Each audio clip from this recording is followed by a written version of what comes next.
Back in the day, my nickname had been Scary Neary. Most of the people who called me that are dead now.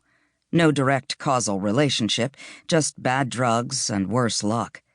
I'm nearly 6 feet tall, all speed-fused nerves and ragged, dirty blonde hair, with a fresh scar beside my right eye, souvenir of my trip to vacation land, a walking ad for Just Say No. I skipped Starbucks in favor of the all-night Greek diner around the corner, found a booth in the back, ordered black coffee and a ribeye, rare. I was well into my steak when someone slid into the seat across from me. Hey, Cassandra Android. I winced. Phil Cohen, one-time rock journalist Man K, now the mastermind behind a celebrity blog called Early Death. Phil was a local bottom feeder, 1 or 2 steps above or below me on the social ladder, not that anyone was counting. He was also my most reliable source for speed. I hadn't seen him since I'd been back.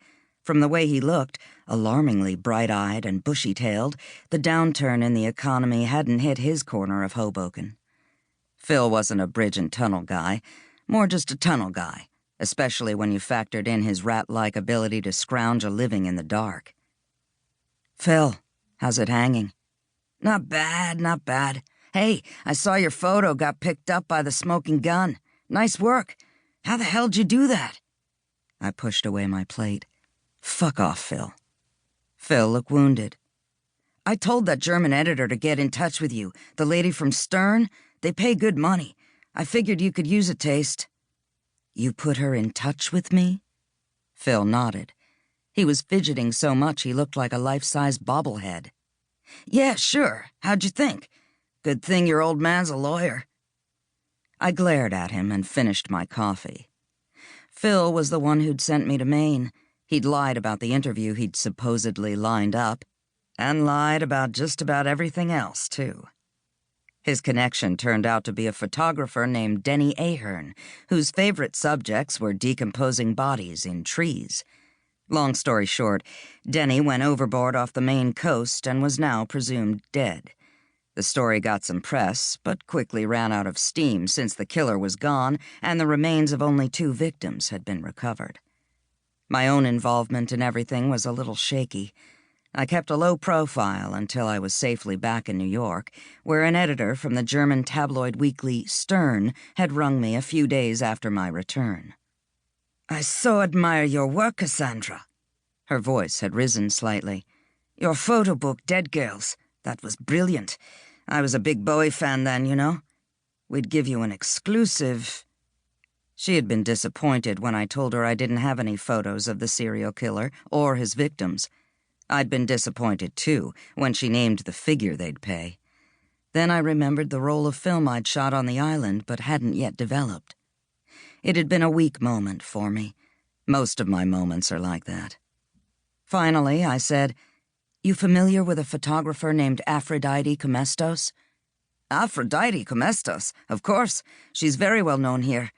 Helmut Newton admired her work. The editor hesitated. She just died too, didn't she? I hadn't told her I'd watched Aphrodite die, or that I'd lied to the cops about it so I could avoid a conviction for voluntary manslaughter. I did a quick mental rundown of where I could cadge a few hours in a borrowed darkroom so I could process the film without anyone else seeing the images.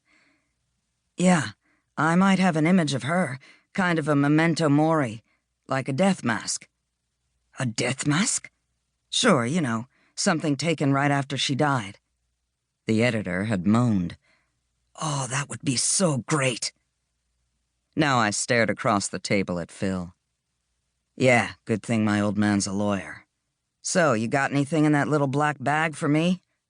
Phil's eyes rolled back in his head like he was communing with the spirit world. Focalin. I stuck my hand under the table so he could drop a baggie into it. You'll like this, Cass. Nice and easy. Timed release. No edge. And probably I shouldn't say this, 'cause I'd hate to lose your business, but you could see your doctor. He'd give you a script. Then you could get your health insurance to pay for it. Some Zoloft wouldn't kill you either. Phil, do I look like I have fucking health insurance? Good point. Here, you want this? He said a tiny glassy...